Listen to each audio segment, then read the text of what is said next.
নমস্কার বন্ধুরা, সুধা ভিলেজ ব্লগে আপনাদের সবাইকে স্বাগত।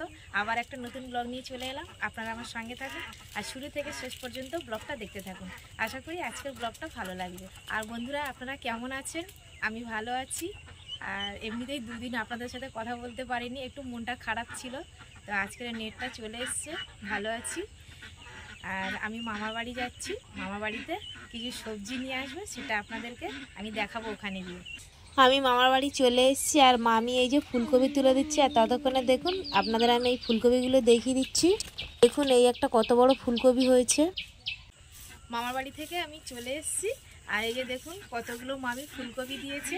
আর এই ফুলকপি দিয়েই আজকের আমি কষা বানাবো। আর আগামীকাল সরস্বতী পূজা, তার উপলক্ষেই আমি এটা বানাবো। আমি এখন ফুলকপিটা কেটে নেবো।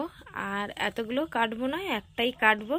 আর আমি খুব সকাল সকাল মামার বাড়িতে গিয়েছিলাম, মানে মামির একটু শরীরটা খারাপ ছিল, তাই দেখতে গিয়েছিলাম। আর তার সঙ্গে মামি বললো কি একটু ফুলকপি নিয়ে যা।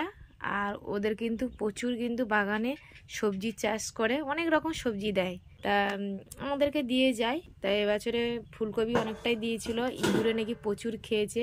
আমাদের বাগানে যেরকম সবজিগুলো নষ্ট করেছে, ওদেরও তাই অনেকটাই নাকি নষ্ট করে দিয়েছে বলছিল। আর এখন আমি ফুলকপিগুলো কেটে নিই। ফুলকপিটা আমি কেটে নিয়েছি আর কয়েকটা আলুও দিয়েছি। আর এই ফুলকপিগুলো রেখে দেবো, রেখে রেখে খাবো।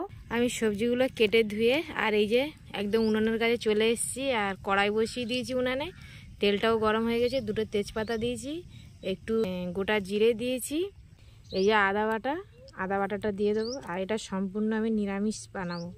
এবার আমি কপিটা দিয়ে দেবো। আমি হালকা করে ভাপিয়ে নিয়েছিলাম। আর এমনিতে মামাদের ফুলকপিতে কোনো সার বীজ নেই, পুরো একদম ফ্রেশ কপি। আমি লবণ দিয়ে দিয়েছি আর টমেটোটাও দিয়ে দিয়েছি, দিয়ে একটু ভালো করে নাড়িয়েছি। এবার আমি ঢাকা দিয়ে দেবো।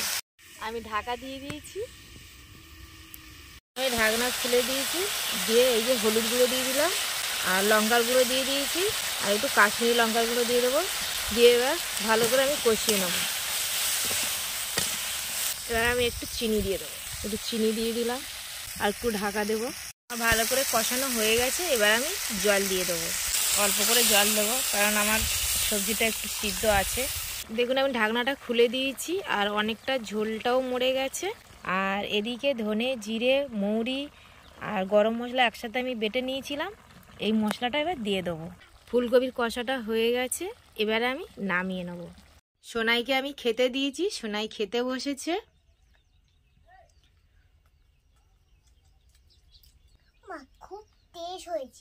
খুব টেস্ট হয়েছে।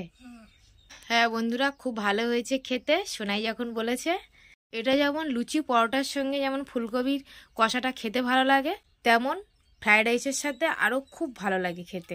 আর আমার খাওয়া হয়ে গেছে।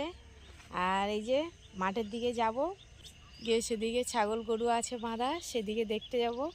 আর ব্লগটা বেশি বড় করব না, ব্লগটা এখানেই শেষ করছি। যদি ব্লগটি ভালো লাগে সাবস্ক্রাইব, লাইক, কমেন্ট, শেয়ার করবেন আর আমার পাশে থেকে আমাকে সাপোর্ট করবেন। আর যারা আমার ফেসবুক পেজে ভিডিও দেখছেন, পেজটিকে ফলো করবেন।